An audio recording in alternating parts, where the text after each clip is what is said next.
Let's start with this really powerful idea, captured in an ancient Sanskrit phrase. It's right there in the preamble of the New Delhi Declaration on AI. So you have to ask, what does a philosophy from centuries ago have to do with the future of our most advanced technology? Well, it translates to welfare for all, happiness of all. And this isn't just some poetic phrase to open a document. It's a complete, radical reframing of the entire global conversation around artificial intelligence. It's all about shifting the focus to a truly human-centric vision. And yeah, that's really the heart of what we're digging into here. The AI Impact Summit in New Delhi. It represents this massive pivot in how the world is starting to think about AI, and it's a perspective being driven largely by the Global South. And get this is not some niche idea we're talking about. A whopping 87 countries and international organizations have already endorsed this new declaration. That signals a really broad global consensus that's forming around this new, development-first approach to AI. So how exactly is this vision structured? Well, it's built on what the Declaration calls the three sutras. Now, in Sanskrit, a sutra is kind of like a thread or a core principle that weaves wisdom and action together. It's the big picture philosophy. Let's break these down. First up is people. This is all about using AI to empower citizens. Think about things like remote medical diagnostics in a village that's miles from a hospital. The second sutra is planet. This means applying AI for sustainability, like giving farmers super precise data so they know exactly when to water their crops. And the third is progress, using AI to build stronger governance and, crucially, drive economic growth that includes everybody. And the goal here is completely practical. The entire point of this summit wasn't just a talk. It was to move beyond those abstract debates and actually translate these big ideas into real, actionable outcomes that can genuinely make a difference in people's lives. Okay, so if the sutras are the philosophical why, the big vision, then the declaration lays out the what in the form of 7 chakras. You can think of these as the pillars of action, the specific areas where this new AI philosophy is going to be applied. And this plan is incredibly comprehensive. You've got human capital, which is about AI-powered education. There's access for social empowerment, making sure no one gets left behind. Of course, there's secure and trusted AI to keep users safe.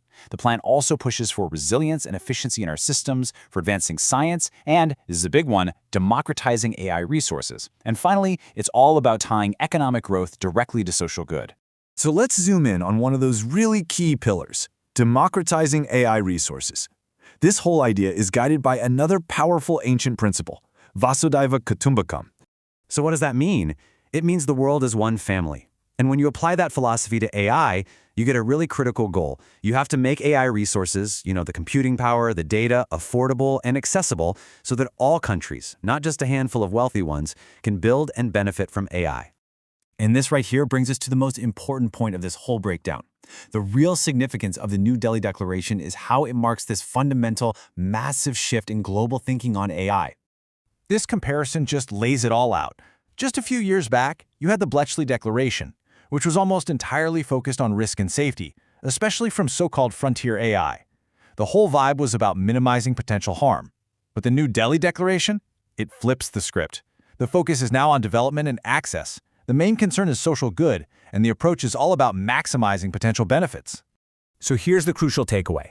This isn't about ignoring the risks. Nobody's saying that bias or misinformation aren't real problems. Instead, it's about finding a middle path. It acknowledges the risks for sure, but it balances them with a really strong, unapologetic focus on innovation, on opportunity, and on using AI for the public good. Now, this whole philosophy isn't just theory sitting in a document, it's actually being put into practice. India is creating a kind of blueprint that other nations, especially in the Global South, might be able to follow. So how are they doing it? Well, a cornerstone of the strategy is this idea of sovereign AI. Simply put, it's a nation's plan to build its very own AI capabilities from the ground up. Everything from computing power to actual AI models. It's all about ensuring technological independence and keeping its data secure. And the key tool for making this happen is something called Digital Public Infrastructure, or DPI. The easiest way to think about DPI is like building digital highways. The government builds these core systems, like a national digital ID or a universal payment system, and that creates a foundation for everyone else to innovate on top of. So the approach is a pretty straightforward two-step process. First, the government builds those foundational layers, the digital highways. We're talking massive government-funded computing centers and national data platforms. Then, step 2, the private sector companies, startups, you name it, is invited to come in and build all kinds of amazing services and apps on top of that foundation. We've already seen this model work incredibly well with things like the Aadhaar identity system and the UPI payments interface. And here is why this matters to literally everyone. This whole approach is a direct challenge to the way things are now, where just a handful of giant tech corporations basically control the world's AI infrastructure.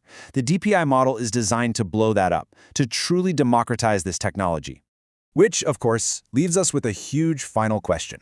The New Delhi Declaration has laid out this incredible human-first vision for AI. The blueprint for making it happen is being built as we speak. But the real question is, can this new model actually succeed? Can it truly democratize artificial intelligence for the benefit of all humanity?